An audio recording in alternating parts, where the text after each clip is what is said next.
So now, what if in some cases, uh, the bolt arrangements may not always be symmetric. Okay. So how do we go around with that? So let's go with the next section.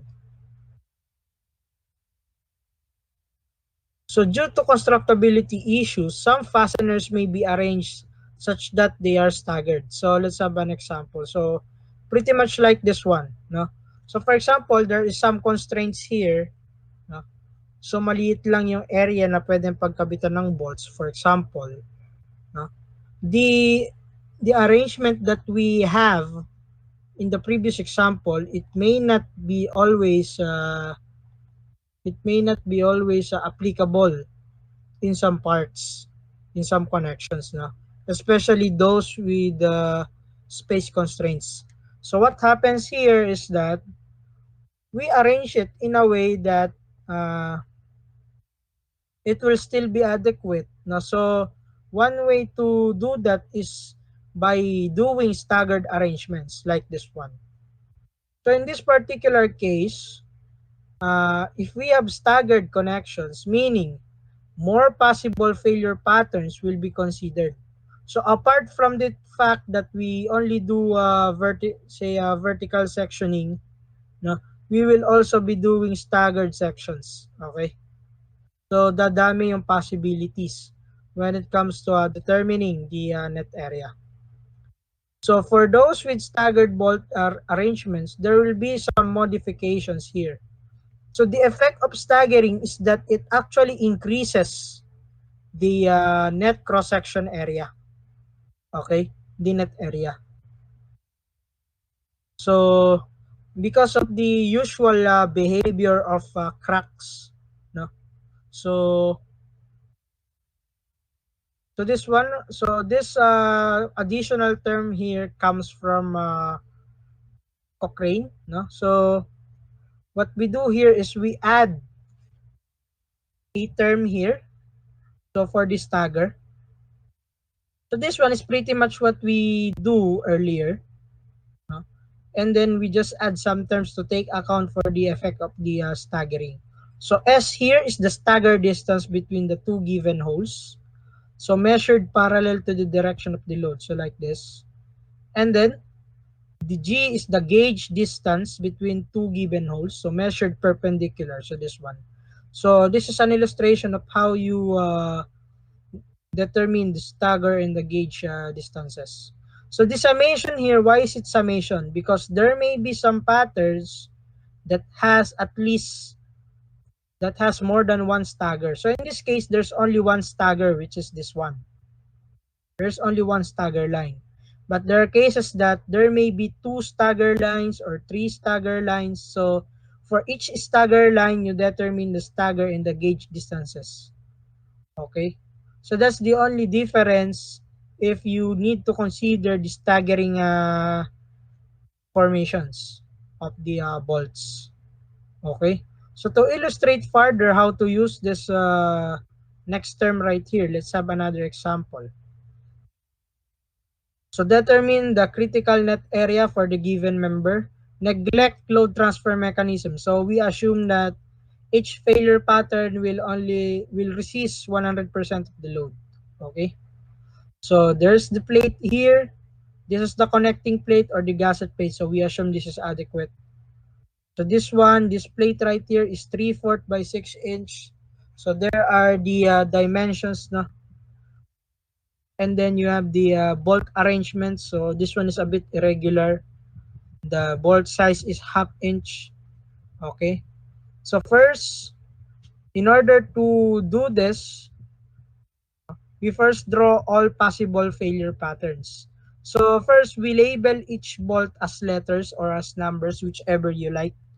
So in my case, I use letters. So I named this A, B, and C. Okay. And then, I first consider the vertical patterns. So so the failure at A, failure at C, and failure at B. So these are the first three patterns right here.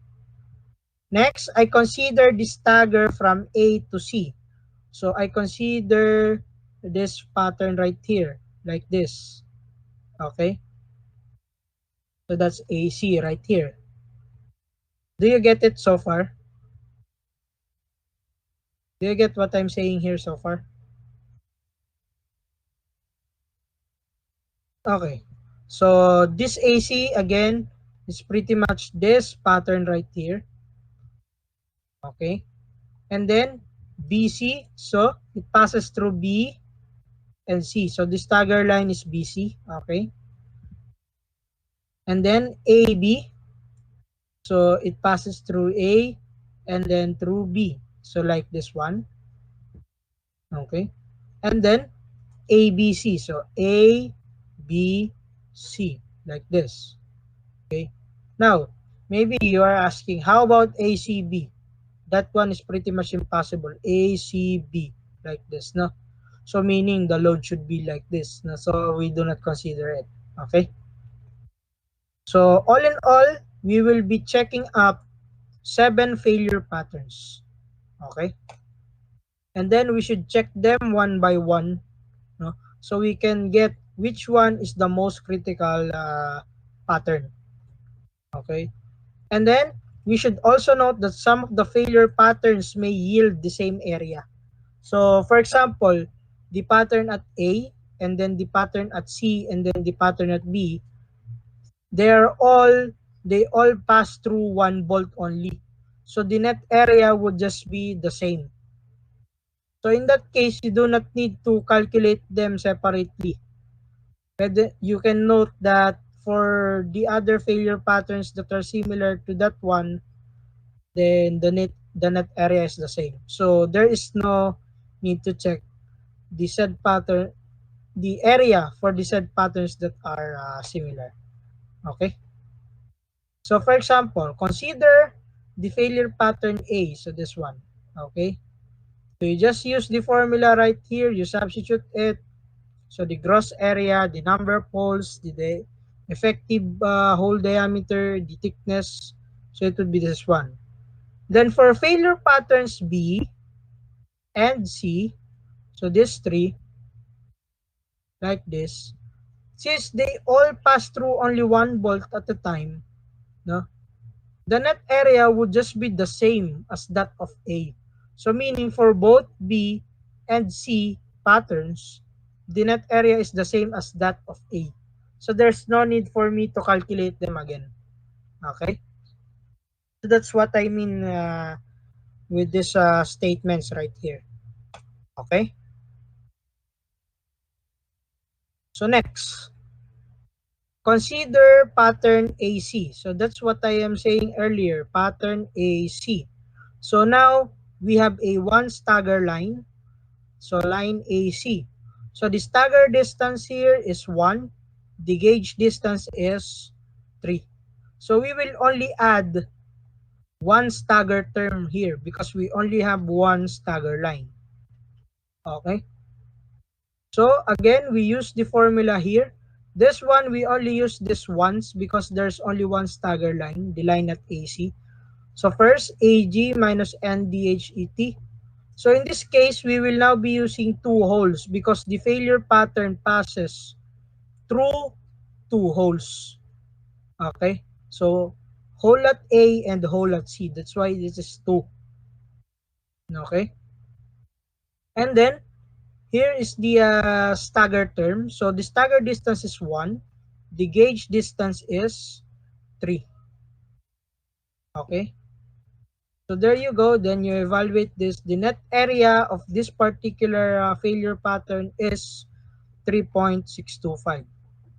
So again, the third term in the substitution is the term considering the stagger along line AC. So this one, okay? Next, we consider pattern BC. So again, the formula is the same. No, the method is the same. So like this. So the pattern goes like this, okay? And then the stagger line in this case is along BC. So the stagger distance is 1. The gauge distance in this case will now be 2 instead of 3. Okay, and then again you substitute it. So there you go with the net area. Okay, and then we consider line AB, this one. Okay, so in this case, the stagger distance, so the stagger that we observed is AB. Okay, the stagger distance is 2 inches and the gauge distance is 1 inch only. Okay, so again we substitute it here, no? And then we get the net area. And lastly, we consider now A, B, and C.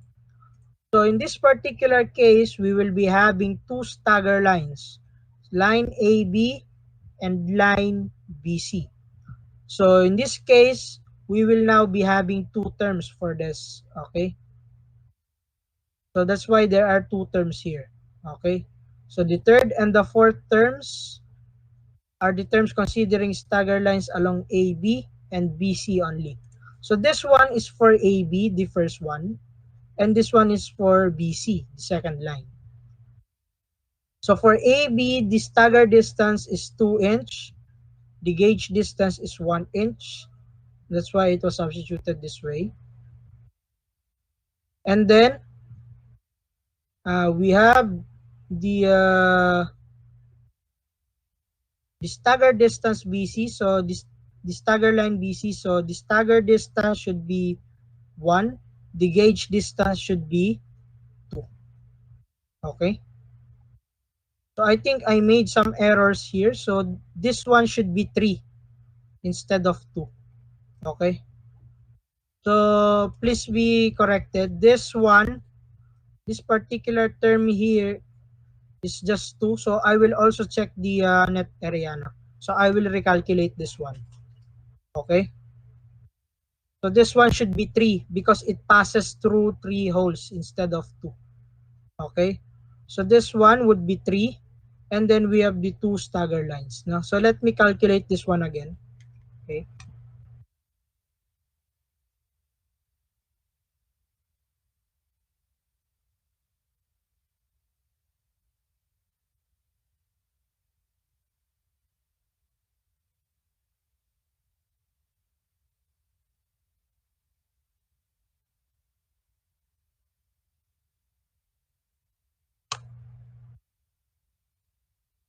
Okay, so I just had a wrong encoding here. But the net area is pretty much correct, 3.9375. So again, let me note the error here. So again, this one should be 3 instead of 2. Okay. But the net area, as I calculated it again, is just the same, 3.9375. Okay. So this one should be 3. Okay. And then once you get the net area for each failure pattern, again, if you want the critical net area, then you choose the least one. You choose the minimum. So in this particular case, the one that gives the minimum net area is uh, the failure AC with 3.625. Okay. So in this case, the critical net area, so the critical failure pattern again is AC. So therefore, the critical net area is 3.625 square inch. So what is the significance of finding the critical failure pattern here? It just means that if ever there is rupture uh, at the net section, no, the most likely failure pattern to happen would be the one at AC. So ito yung mauunang mag-fail kasi ito yung may pinakamaliit na net area. Alright? So that's the significance of finding the critical pattern and consequently the critical net area. Okay? Any questions?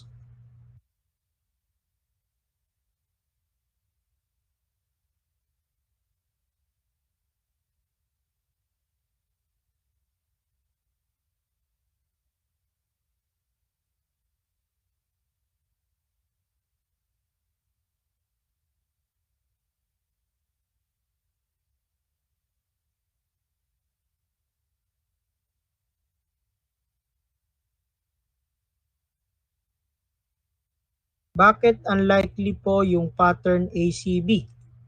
Okay? Again, so so uh, if we trace the pattern A, C, B, no? So that kind of failure pattern will not be caused by the load at this direction, right? So it's pretty much intuition that if you pull a member this way, uh, then this one is highly unlikely. Okay, it should fail along this this vertical plane so far. So if there is a failure like this, uh, then most likely you apply the load this way rather than this way. Okay, because if we consider that this failure pattern ACB, it means that this one did not fail, right? And that one is pretty much impossible if you apply the load this way. If you apply the load this way, and if ever there is rupture, then it should fail from the upper end to the lower end. All right. So that's why that pattern ACB is unlikely. It's because of the expected effect of the load. So if we go back with the direction of the load here, the direction of load is horizontal. So meaning the failure must be like this or like this or like this, whichever, no? As long as the failure pattern is pretty much realistic. Okay. So did I answer your question?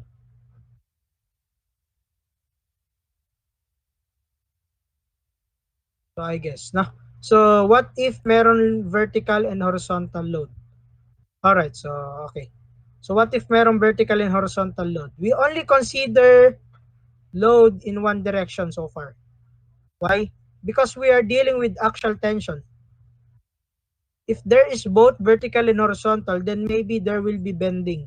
We do not consider it for now. Okay? So gugulo buhay natin. Now, so for now, for tension members, we only consider the load acting along the longitudinal axis of the member. Okay? So, meaning, isang direction lang muna. Okay. So, did I answer your question? Alright. Next, is it possible na magkakaiba yung effective hole diameter? Well, pwede. Well, theoretically, yes. Pwede. But, when it comes to construction practice, again, gugulo yung buhay. Na? So, it's much better if you just use one diameter for the entire connection detail. Yun lang. Na? Although, theoretically, it's impossible. So, mag-a-add ka lang rin ng 1/8. Kaso, yun nga lang, gugulo nga lang kasi mag-iiba yung effective diameters mo. So, hahaba yung calculation mo. Alright? Okay. Other questions?